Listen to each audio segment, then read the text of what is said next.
పొంగెలే గోదావరి ఊగిందిలే చేలోబరి భూదారిలో నీ. ఇంకా అక్కడికి రాగానే అలా నోట్లో నుంచి ఆ పాట వచ్చేసిద్ది, పాకెట్లో నుంచి కాయిన్ వచ్చేసిద్ది, కాయిన్ని నీళ్ళల్లో వేస్తాం.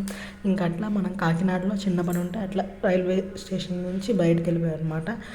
అంత ఎండ వేస్తుంటే మా ఆయన సరదాగా నడుచుకుంటూ వెళ్ళి సుబ్బయ్య గారి హోటల్లో భోజనం చేసేద్దాం అని అన్నాడు. ఇంక సరేలే నడుచుకుంటూ వెళ్దాం మరి పద అని చెప్పేసి ఇంకా రామారావుపేటలో బిల్డింగ్స్ ఎలా ఉంటాయో అందరికీ తెలిసిందే కదా. బిల్డింగ్స్ అన్నీ సూపర్ ఉన్నాయి, అవి చూసుకుంటూ వెళ్ళిపోయాం అనమాట నడుచుకుంటూ.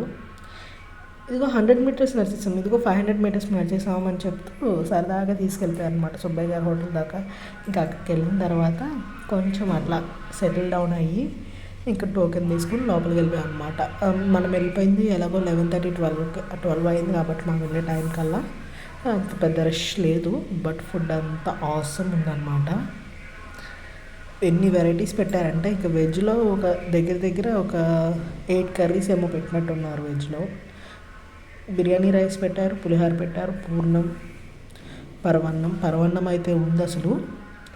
ఇంకా చెప్పక్కర్లా పరవన్నం గురించి, ఓన్లీ పాలతోనే వండారనుకుంటా. ఎంత బాగుందంటే అంత బాగుంది. ఒక ఆవకాయ, దోస ఆవకాయ, బెల్లం ఆవకాయ, కందిపొడి అండ్ అట్లాగే కారపొడి, మంచి నెయ్యి, గెడ్డ పెరుగు, లాస్ట్లో మజ్జిగ. అసలు ఎట్లా ఉందంటే ఫుడ్ మామూలుగా లేదు. 170 రూపీస్ తీసుకున్నారులే కానీ ప్లేట్కి అసలు పెడుతూనే ఉన్నారు, పెట్టించుకోండి అని. మనమైతే అసలు ఇంకా ఈవినింగ్ కూడా తినక్కర్లేదు అది తింటే, అంత బాగా పెట్టారు ఫుడ్ అనేది, చాలా బాగుంది. ఇంక ఏంటి కాకినాడలో చిన్న పని ఉంటే వెళ్ళి చూసుకుని వచ్చేసాం అనమాట. వెళ్ళి కాసేపు కూర్చున్నాం అనమాట. ఇక తిన్న ఫుడ్ ఎఫెక్ట్కి కాసేపు కూర్చున్నాం అనమాట. రెస్ట్ తీసుకోవాలనిపించింది కాసేపు. తెలిసిందేగా తింటే కొంచెం నిద్ర వచ్చేద్దని.